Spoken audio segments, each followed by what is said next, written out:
Hello everyone, this is काजल ब्याउत। तो कैसे हैं आप सब? आई होप आप लोग अच्छे होंगे। जैसा कि हमने इसके पहले वाले लेसन के अंतर्गत न्यूट्रिशन इन एनिमल्स के बारे में पढ़ा था, अर्थात जीव जंतुओं में पोषण की क्रिया कैसे होती है। ठीक आज उसी प्रकार हम लेसन 3 के अंतर्गत फाइबर टू फैब्रिक के बारे में पढ़ेंगे, जिसकी चर्चा हमने क्लास 6 में किया था, लेकिन इसको डिटेल वे में और क्लास 7 में हम इसको चर्चा करेंगे।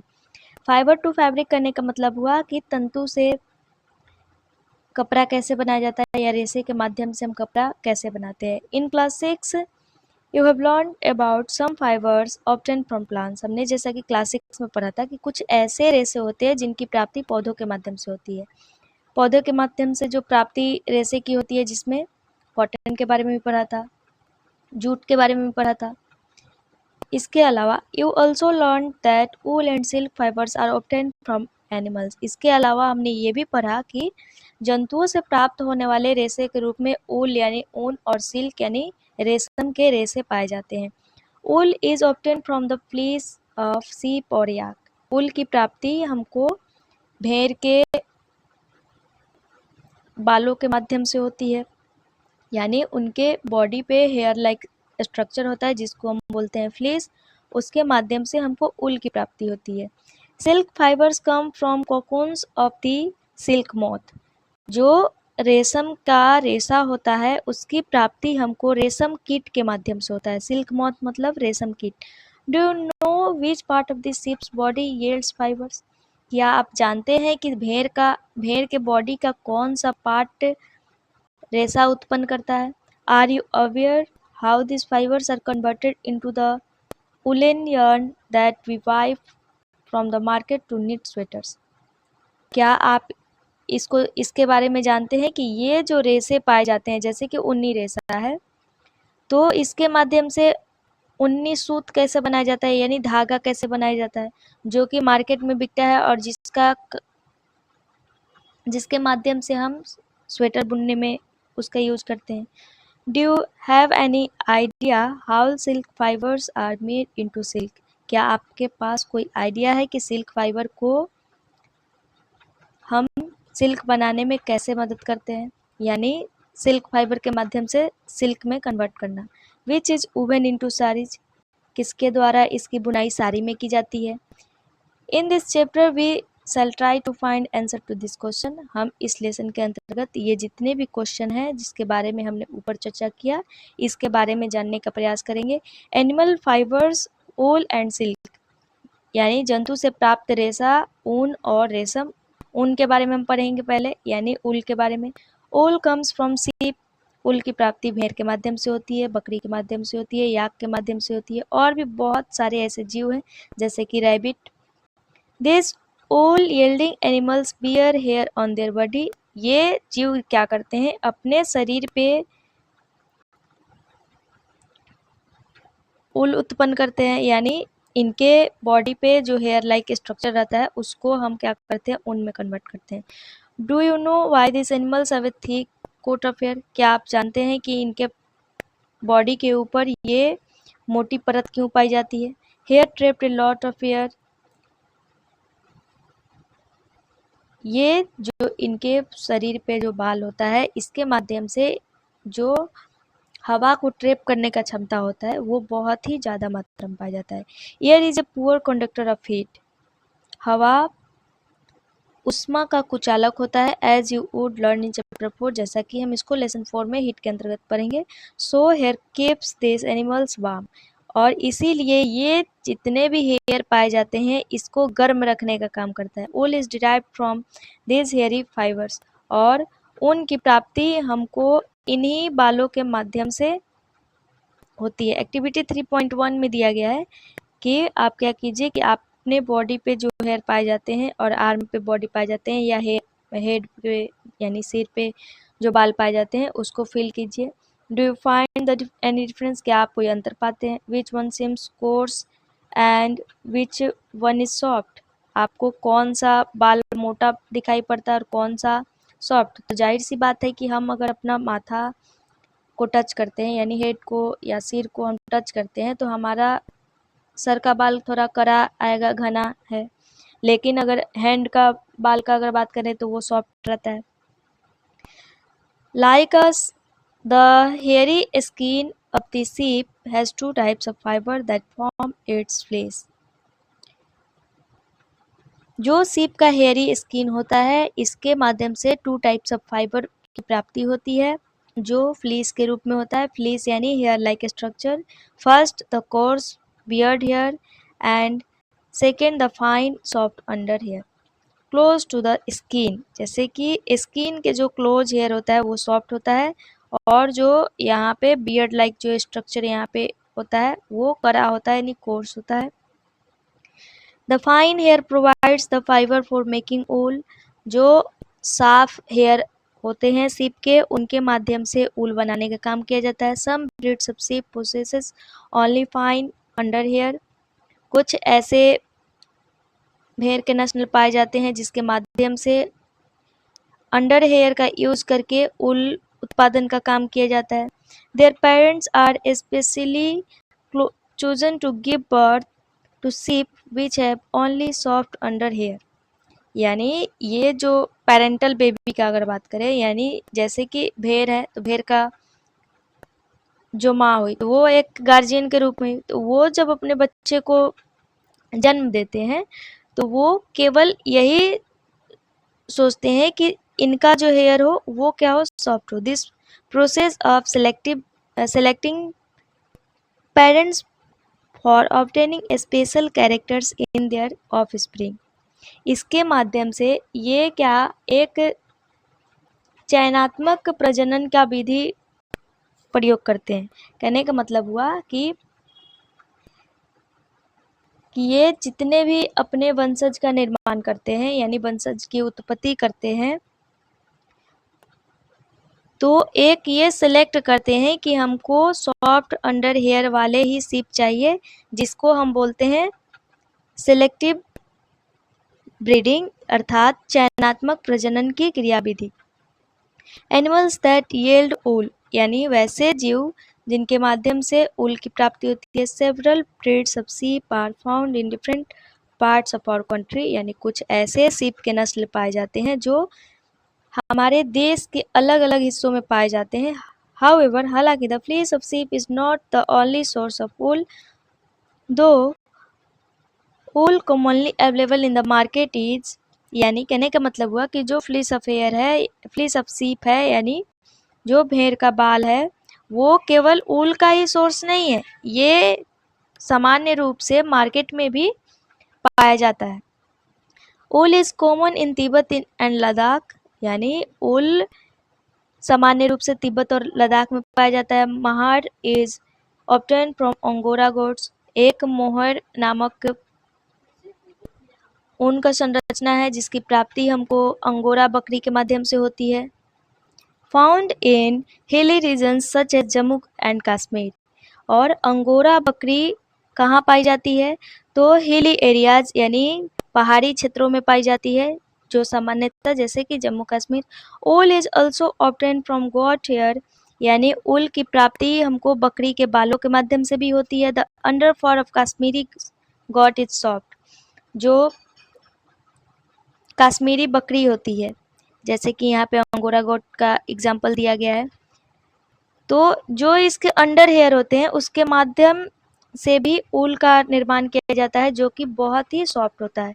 It is woven into fine souls called pashmina souls. Jammu Kashmir का एक फेमस सॉल है जिसको हम बोलते हैं पश्मीना सॉल्स। इसकी बुनाई उसी ऊन के माध्यम से की जाती है। The fur of the body of camels is also used as wool, यानी जो कैमल्स का फर होता है, जो इनके बॉडी पे हेयर लाइक स्ट्रक्चर होते हैं, उनका भी यूज करके हम ऊल का निर्माण करते हैं। Llama and alpaca found in South America also yield wool. Llama एक जीव है और अल्पाका भी एक जीव है जो साउथ अमेरिका में पाया जाता है। इसके माध्यम से भी हमको ऊल की प्राप्ति होती है। यहाँ पे आप ये चित्र देख सकते हैं, अल्पाका यहाँ पे है और लामा यहाँ पे है। एक्टिविटी 3.2 दिया है और activity 3.3, collect pictures of animals whose hair is used as wool, stick them in your scrapbook. If you are unable to get pictures, try and draw them from the ones given in this book. Find out words for sheep, goat, camel and yak in your local language and also in other languages of our country. यानी activity 3.2 में हमको क्या करना है कि कुछ animals का picture लेना है, उसको कलेक्ट करना है जिसके माध्यम से हमको ऊल की प्राप्ति होती है, जिसके हेयर का प्रयोग कर हम ऊल बनाते हैं और उसको एक प्रोजेक्ट के माध्यम से जैसे कि उस जीव को कट करके चिपकाना है, यानी एक प्रोजेक्ट तैयार करना है और लोकल लैंग्वेज में हम उस जीव को क्या बुलाते हैं उसका भी नाम लिखना है और अदर कंट्री से भी तुलना करना है कि अदर कंट्री में उसको क्या बुलाया जाता है। जैसे कि सीप है तो हम लोग तो गांव साइड में भेड़ बोलते हैं। एक्टिविटी 3.3 में दिया है आउटलाइन मैप्स ऑफ इंडिया, यानी इसको नक्शे में दर्शाने का काम करना है और वर्ल्ड के नक्शे में भी दर्शाना है। Find out and mark the places on the map where you find animals that provide wool. वैसे जीव जहाँ जिसके माध्यम से हमको ऊल की प्राप्ति होती है और उस स्थान से हमको प्राप्ति होती है उसको वर्ल्ड और इंडियन मैप दोनों में डिनोट करना है। Use different colours to denote the location for different wool yielding animals, और दोनों के लिए अलग अलग कलर यूज करना है जिससे कि हमको पहचान करने में आसानी हो और हम अच्छे से अपना प्रोजेक्ट तैयार कर सकें। फ्रॉम फाइबर्स टू ऊल्स, यानी तंतु से हम ऊन कैसे बनाएंगे इसके बारे में। From obtaining wool sheep are reared, जैसे कि ऊल की प्राप्ति होती है तो बहुत ही जैसे कि सीप होते हैं उनको पाला जाता है। Their hair is cut and processed into wool, बाद में जब उनके हेयर लाइक स्ट्रक्चर डेवलप हो जाते हैं, विकसित हो जाते हैं, ग्रो कर जाते हैं तो उनको कट किया जाता है और छोटे छोटे पार्ट में डिवाइड किया जाता है। Let us learn about this process, चलिए इस प्रोसेस के बारे में पढ़ते हैं। Rearing and breeding of sheep, कैसे हम भेड़ के नस्ल को बढ़ाते हैं या पालने का काम करते हैं। If you travel to the hills in Jammu Kashmir, Himachal Pradesh, Uttaranchal, Arunachal Pradesh and Sikkim, जैसे कि आप हिली एरिया चाहे वो जम्मू कश्मीर हो, हिमाचल प्रदेश हो, उत्तरांचल हो, अरुणाचल प्रदेश हो या सिक्किम हो, और भी कोई प्लेन एरिया हो जैसे कि हरियाणा,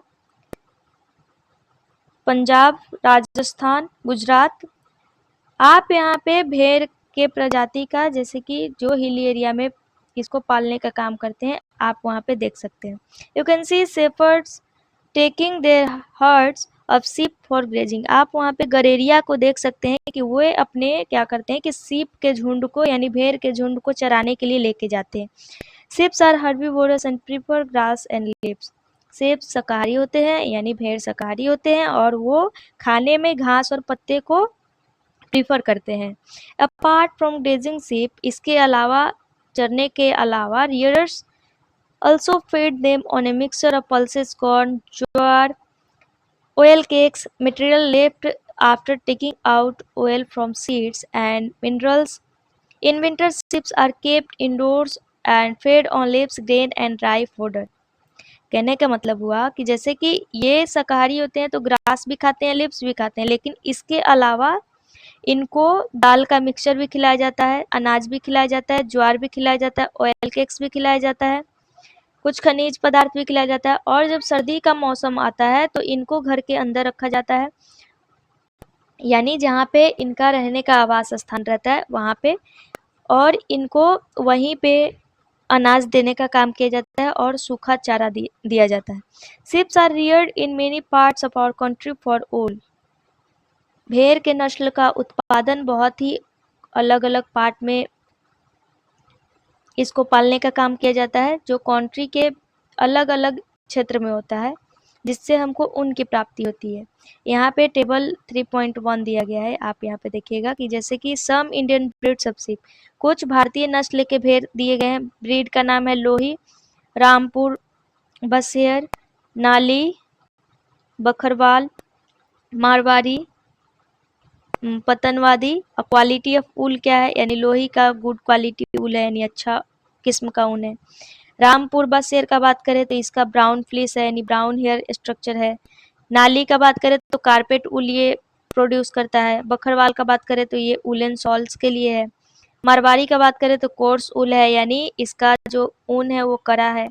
और पतनवादी का बात करें तो ये इसके लिए होस्ट्री के लिए यूज किया जाता है।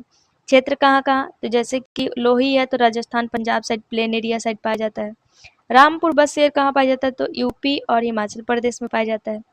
नाली राजस्थान हरियाणा पंजाब। इस प्रकार यहाँ पे ये दिया गया है table. Once the reared sheep have developed a thick growth of hair is shaped off for getting wool. जैसे ही भेड़ का नस्ल का जब हेयर का ग्रोथ हो जाता है, जब उनके बॉडी पे बहुत ही मात्रा में जब घने प्रकार के बाल उत्पन्न हो जाते हैं, तब उनको सेव कर लिया जाता है। जैसे कि किसी भी पर्सन का बियर्ड होता है, अगर ज़्यादा हो जाता है तो उसको सेव करता है, यानी उसको हटाने का काम करता है। ठीक उसी प्रकार जब भेड़ के शरीर पे बालों की जो घनी वृद्धि होती है तो उसको सेव करके हटा लिया जाता है। Processing fibres into wools. अब फाइबर को हम ऊल में कैसे कन्वर्ट करते हैं इसके बारे में पढ़ेंगे।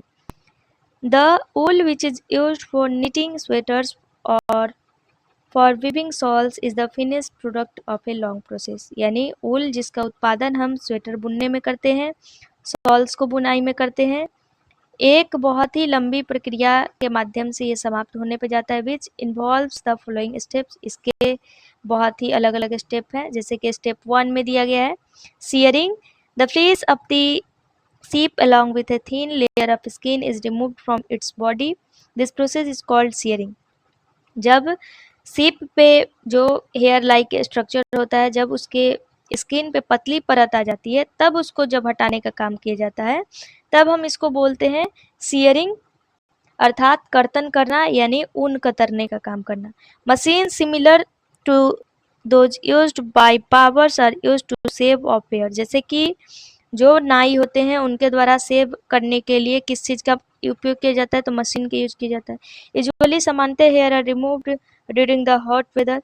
इसके अलावा सामान्यतः अगर बात करें तो हेयर को जब गर्म का मौसम आता है तो उनको हटा लिया जाता है। This enable sheep to survive without their protective coat of hair. और उस टाइम शिप बिना किसी प्रोटेक्टिव कोट ऑफ हेयर के वो सर्वाइव करता है, क्योंकि गर्मी के दिन में तो गर्मी सबको लगता है।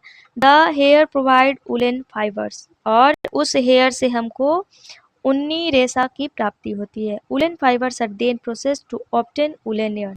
इसके बाद इसको वुलन yarn अर्थात ऊनी सूत में यानी धागा में इसको हम प्रोसेस करने का काम करते हैं। Shearing doesn't hurt the sheep just as it doesn't hurt when you get a haircut or your father shaves his beard। Do you know why the uppermost layer of the skin is dead? Also the hair of sheep grow again just as your hair does। कहने का मतलब हुआ कि जब हम sharing का काम करते हैं यानी ऊन कतरने का काम करते हैं तो भेड़ को कोई भी हानि नहीं पहुंचता है। जैसे कि जब हमारा बाल आवश्यकता से अधिक बड़ा हो जाता है तो हम अपना बाल कट करते हैं तो हमारा बाल पेन नहीं करता है। ठीक उसी प्रकार से भेड़ के साथ भी होता है। आप जानते हैं कि ऐसा क्यों होता है?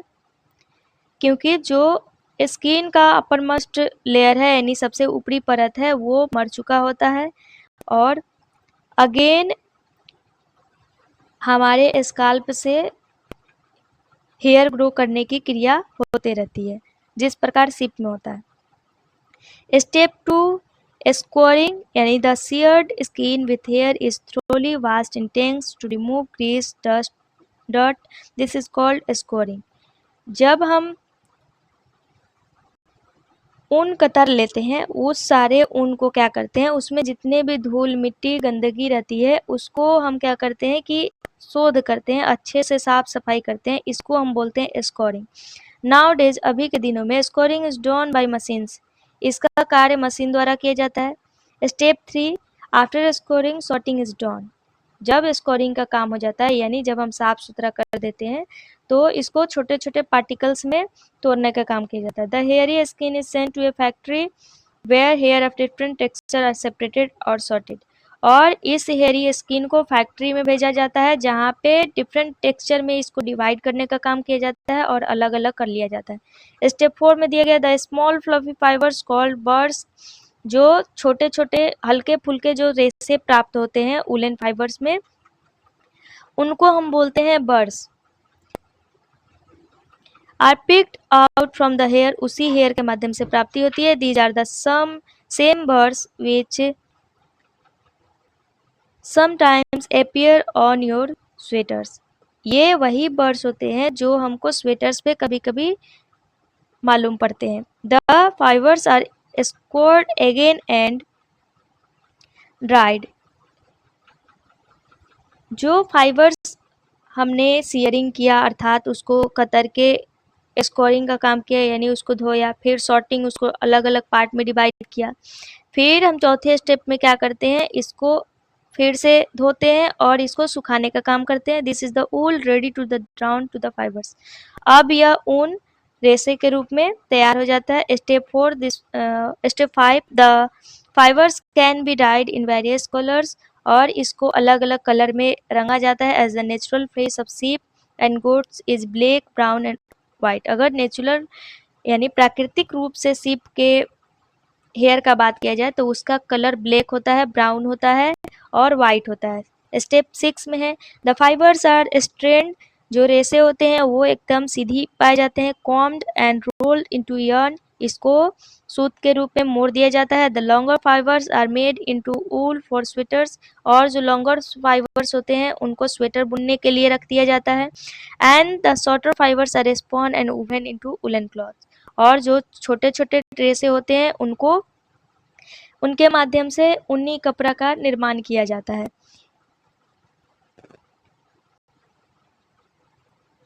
यहाँ पे प्रक्रिया दिया गया कि सियरिंग ऑफ ए सीप, इन्होंने कैसे ऊन को कतरा, फिर सेकेंड स्कोरिंग इन टैंक्स, इसको धोया। थर्ड यहाँ पे दिया गया है कि स्कोरिंग इन मशीन्स, कि कैसे इसको अलग अलग पार्टिकल्स में किया गया। रोलिंग इनटू yarn, यानी सूत के रूप में इसको बदल देना। The processing of fibre into wool can be represented as follows, अगर हमको सिंपल वे में इसको रिप्रेजेंट करना हो, व्यवस्थित करना हो, कि आप ऊन के स्ट्रक्चर को बताइए कि कैसे हमको एक ये क्लॉथ के रूप में चेंज हो जाता है या इसके माध्यम से yarn में तब्दील कर दिया जाता है। तो पहले सियरिंग होता है, उसके बाद स्कोरिंग, उसके बाद सॉर्टिंग, उसके बाद क्लीनिंग ऑफ बर्ड्स, जो कि हम ऊपर चर्चा कर चुके हैं। ऑक्यूपेशनल हैजार्ड, ऑक्यूपेशनल हैजार्ड करने का मतलब कि व्यवसाय के रूप में हैजार्ड यानी कोई जोखिम की स्थिति आ जाती है, जैसे कि wool industry is an important means of livelihood for many people in the country, जैसे कि अगर ऊन उद्योग का बात किया जाए तो ये बहुत ही महत्वपूर्ण माध्यम है, जिसके माध्यम से हमारे देश में बहुत सारे लोग अपने आजीविका का निर्वहन करते हैं। बट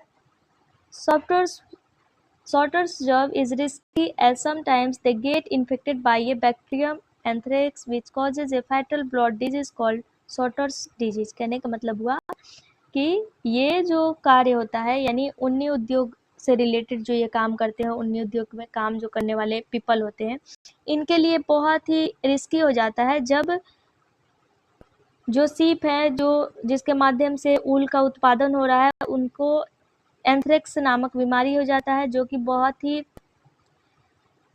घातक बीमारी माना जाता है, जिसको हम बोलते हैं सॉर्टर्स डिजीज, यानी फेटल ब्लड डिजीज। करने का मतलब कि घातक रक्त रोग। अब रक्त में रोग हो जाएगा तो जाहिर सी बात है कि हाँ, उसको हेयर बनाने में प्रॉब्लम आएगी, तो ये बहुत ही रिस्की होता है, इसीलिए इसको बोला जाता है व्यवसायिक जोखिम। Such risks faced by workers in any industry are called occupational hazards, यानी कभी कभी जो काम करने वाले लोग होते हैं, इनको भी इस जोखिम का सामना करना पड़ता है, जिसको हम बोलते हैं ऑक्यूपेशनल हैजार्ड। यहाँ पे 2 क्वेश्चन है, बुझो पूछता है, और Boojho is wondering why it hurts when someone pulls his hair but not when he goes for a haircut. ऐसा क्यों होता है कि जब कोई हमारा बाल खींचता है तो पेन करता है, लेकिन जब हम उसको कट कराते हैं तो ये पेन नहीं करता है।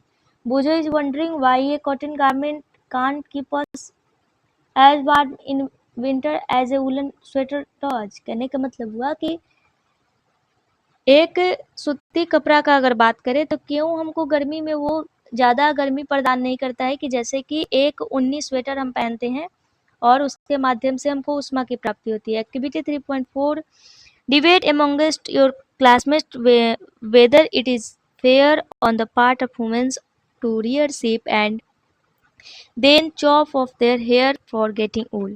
यानी क्लासमेट में डिबेट होता है कि कैसे जो ह्यूमन्स के हेयर होते हैं उनको कट किया जाता है और हम सीप के हेयर को भी कतरने का काम करते हैं, केवल किस लिए, तो उनकी प्राप्ति के लिए। Silk fibres are also animal fibre. जो रेशम का रेशा है ये भी जंतुओं से प्राप्त होने वाला रेशा है। Silk worms spin the silk fibres, यानी सिल्क वर्म्स के थ्रू हमको सिल्क फाइबर की प्राप्ति होती है। The rearing of silk worms from for obtaining silk is called sericulture. जब हम सिल्क वर्म्स के माध्यम से सिल्क की प्राप्ति करते हैं इसको बोलते हैं सेरिकल्चर, अर्थात रेशम का उत्पादन करना। Your mother and grandmother the kind of silk sarees they have. List the kind of silk। जैसे कि मम्मी या आंटी हो या ग्रैंडमदर हो, उनके पास बहुत ही ऐसे सिल्क साड़ियाँ होती हैं जो उनके पास रहती हैं, आप उनको लिस्ट कीजिए। Before we discuss the process of obtaining silk, it is necessary to know the interesting life history of the silk moth.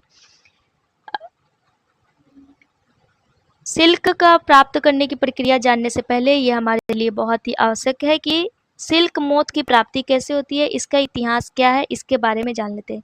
Life history of silk moth, यानी रेशम कीट का जीवन का इतिहास क्या है।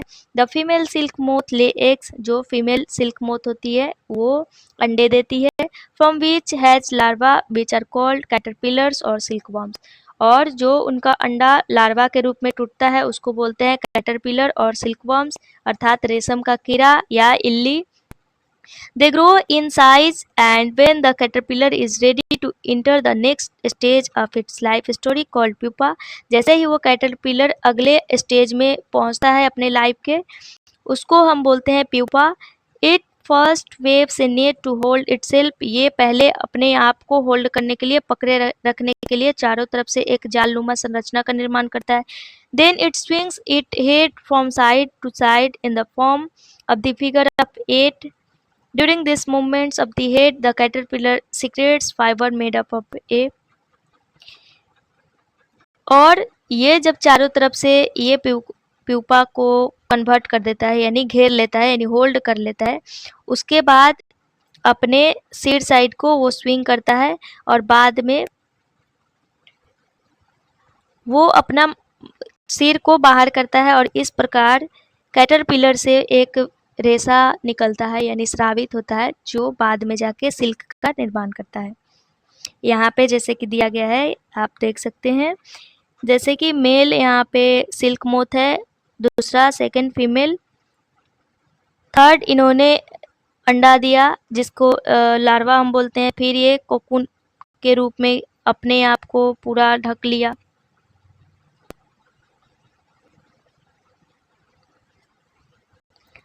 Protein which hardens on exposure to air and becomes silk fiber. Soon the caterpillar completely cover itself by silk fibers and turn into pupa। वही चीज जैसे कि प्यूपा हम ऊपर दिखा है, वो क्या करता है कि अपने को चारों तरफ से कवर कर लेता है और बाद में जाके ये प्यूपा में कन्वर्ट हो जाता है। इसी कवर को हम बोलते हैं cocoon. The further development of the pupa into moth continues inside the cocoon. और प्यूपा में जो विकसित होने की क्रिया होती है ये लगातार अंदर ही ककून के अंदर चलते रहती है। Silk fibres are used for weaving silk cloth, यानी सिल्क फाइबर यानी रेशम के रेशे का प्रयोग हम रेशम के कपड़े बनाने में करते हैं। Can you imagine that the soft silk yarn is as strong as a comparable thread of steel.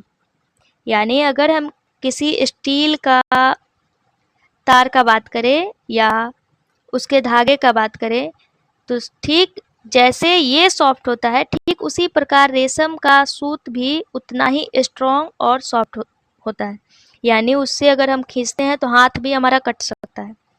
The silk yarn is obtain from the cocoon of the silk moth. ये रेशम का जो सूत है, रेशम का जो धागा है, इसकी प्राप्ति हमको रेशम कीट के ककून से होती है। There is a variety of silk moth which look very different from one another and the silk yarn they yield is different in texture coarse, smooth, shiny, etc. Thus, Tarsar silk, Munga silk, Kosa silk, etc. are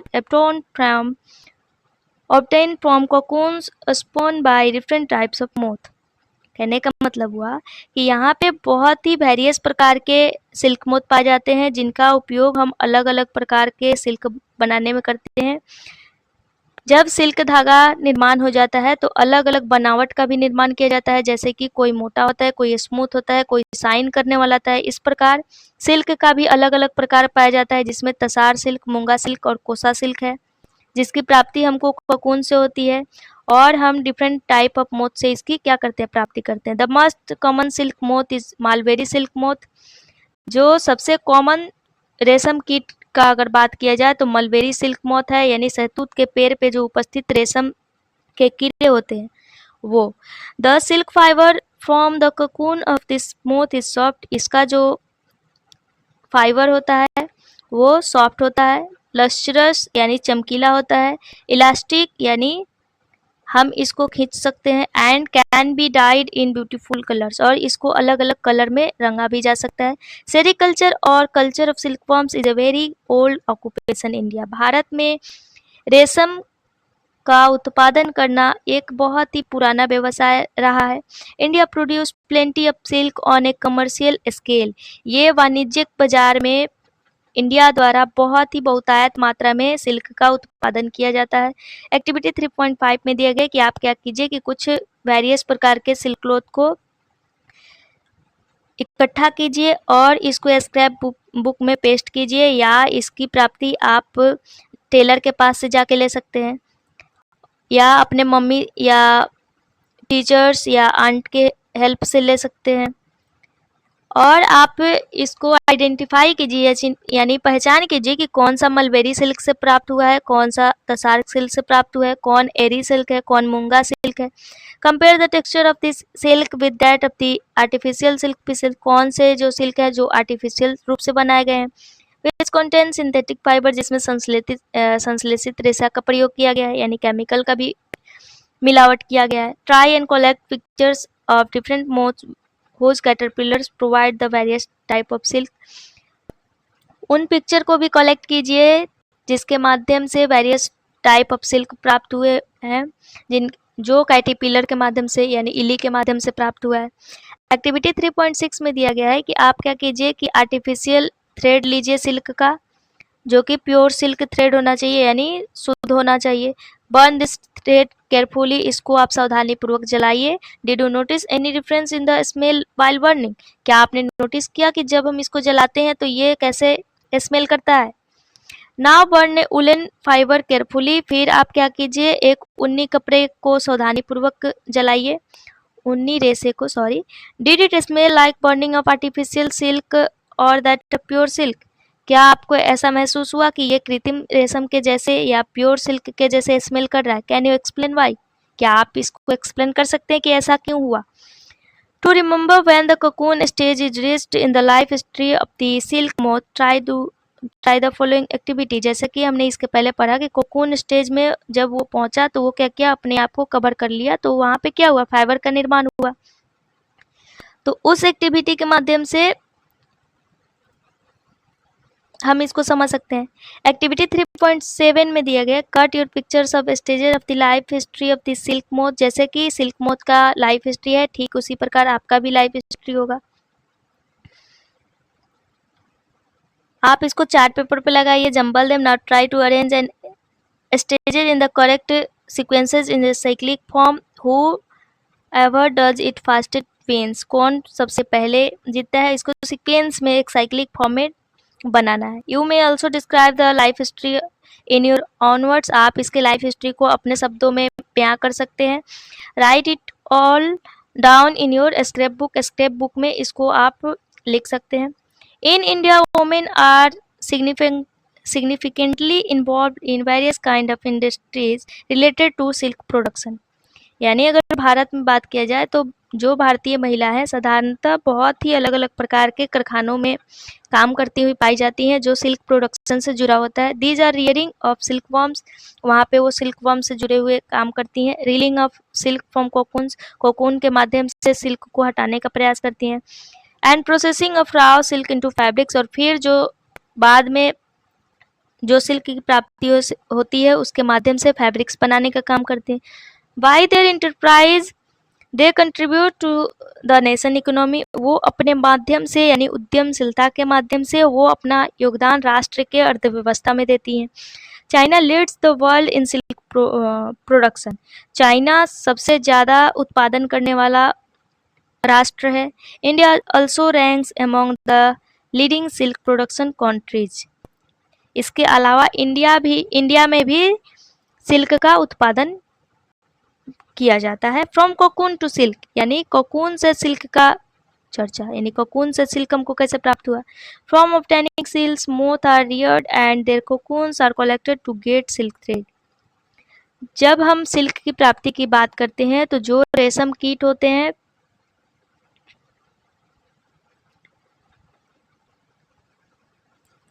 जिनको पालन पोषण की क्रिया द्वारा जैसे कि growth किया जाता है, वो जितने भी कोकून्स होते हैं हम उनको इकट्ठा करते हैं, जिसके माध्यम से हमको रेशम का धागा की प्राप्ति होती है। Rearing silkworms, a female silk moth lays 100 of eggs at a time. एक जो फीमेल रेशम का जो कीड़ा होता है, जो महिला रेशम कीट होता है, वो एक बार में एक समय में 100 की संख्या में अंडे देता है। The eggs are stored carefully on strips of cloth और paper and sold to silkworms fibers, और इसको क्या किया जाता है कि अंडे को सुरक्षित रूप से स्टोर किया जाता है सावधानी पूर्वक से किसी कपड़े पे या पेपर पे या पत्ते पे, और इसको जो रेशम उत्पादन करने वाले किसान होते हैं इनको बेच दिया जाता है। The farmers keep eggs under hygienic condition and under suitable condition of temperature and humidity. अंडे को जिस टेम्परेचर और ह्यूमिडिटी में रखने की अवस्था होती है उसी अवस्था में फार्मर्स द्वारा रखने का काम किया जाता है। The eggs are warmed to a suitable temperature for the larva to hatch from eggs, और एग्स को एक ऐसा तापमान सुनिश्चित करने का प्रयास किया जाता है कि वो जब वो विकसित हो जाए तो वो खुद से क्या हो, अंडा अपने से फट जाए। This is done when mulberry trees bear a fresh crops of leave. ऐसा कब होता है, जब उसको एकदम फ्रेश लीव्स का प्राप्ति होता है, जो कि सहतूत का पेड़ का पत्ता। ये रेशम कीट का अगर बात किया जाए तो सबसे ज़्यादा ये इसी पत्ते का वो उपभोग करते हैं। The larva called caterpillars, larva को जिसको कैटरपिलर बोलते हैं या सिल्क वर्म्स बोलते हैं, यानी रेशम कीट बोलते हैं, यानी इल्ली बोलते हैं। Eat day and night and increase enormously in size. ये रातों दिन खाते रहती हैं और इनका साइज अत्यंत ही बड़ा हो जाता है। इनॉर्मोसली मतलब होता है अत्यंत। आप यहाँ पे मलबेरी ट्री यानी सहतूत का पेड़ देख सकते हैं, फिर ये रेशम पत्ते पे बैठा हुआ, फिर ये कैटरपिलर के रूप में बन जाती हैं, ये पत्ते को खाते रहती हैं। कोकून्स के रूप में जब ये चारों तरफ से अपने आप को ढक लेती हैं तो इनको कोकून्स बोला जाता है। फिर बाद में ये अपने आप को बाहर निकालती हैं, लेकिन इनको बाहर निकालने से पहले इनको गर्म पानी में डाला जाता है, जिसके माध्यम से वहाँ पे ये सारे रेशे बाहर हो जाते हैं, जिसके माध्यम से हमको सिल्क की प्राप्ति होती है। डिस्कवर ऑफ सिल्क, अगर रेशम का खोज का बात किया जाए कि कहाँ से हुआ तो इसके बारे में the exact time of discovery of silk is perhaps unknown, यानी अगर कोई एग्जैक्ट टाइमिंग का बात किया जाए कि सिल्क का खोज कहाँ हुआ तो इसके बारे में शायद ही कोई जानता हो। According to an old Chinese legend, the empress Si Lungchi was asked by the emperor Huang Ti to find the cause of the damaged leaves of mulberry trees growing in their garden. Chinese एक वृद्ध Chinese legend है जिनका नाम है साई लुंगची, जिनके द्वारा ये बोला गया था, यानी इम्पेरर हुआंग टी ने उनको बोला था कि जो उनके गार्डन में मालबेरी ट्रीज यानी सहतूत के पेड़ है जिनके पत्ते डैमेज हो गए, उसको हटा देने के लिए the impress found white worms eating up mulberry leaves. जो सम्राट की पत्नी थी वो उनके द्वारा क्या पाया गया कि कुछ ऐसे कीड़े मकोड़े पाए जा रहे हैं जो सहतूत के पत्तियों को खाए जा रहे हैं। She also notice dropped into She also noticed that they were spinning shiny cocoons around them. इसके अलावा उन्होंने ये भी नोटिस किया कि वो चारों तरफ चमकीले कोकून्स को स्पिन कर रही, यानी बुनाई करने का काम कर रही है। एक्सीडेंटली एक cocoon dropped into her cup of T. अचानक से क्या होता है कि एक ककून उनके चाय के कप में गिर जाता है। And tangle of delicate thread separated from the cocoon, और जो ककून के चारों तरफ रेशा ढका रहता है, जैसे कि हम बोले कि जो ककून्स होते हैं इनको बाद में गर्म पानी में डाला जाता है, तो वो चाय में गिरता है तो चाय से अब अलग होगा क्योंकि चाय गर्म है। Silk industry began in China and was kept a closely guarded secret for 104 years। Silk industry का शुरुआत चाइना में हुआ, जिसको हजारों सालों तक सीक्रेट के रूप में रखा गया। बाद में बहुत ज़्यादा व्यापारी और यात्रियों के कारण सिल्क के बारे में जानकारी मिली, जिससे अदर कंट्री में विस्तार हुआ। The route they travel is still called the silk route, और जिस रूट का इस्तेमाल उन्होंने किया उस रूट का नाम उन्होंने रख दिया सिल्क रूट, जो चाइना में अभी भी है।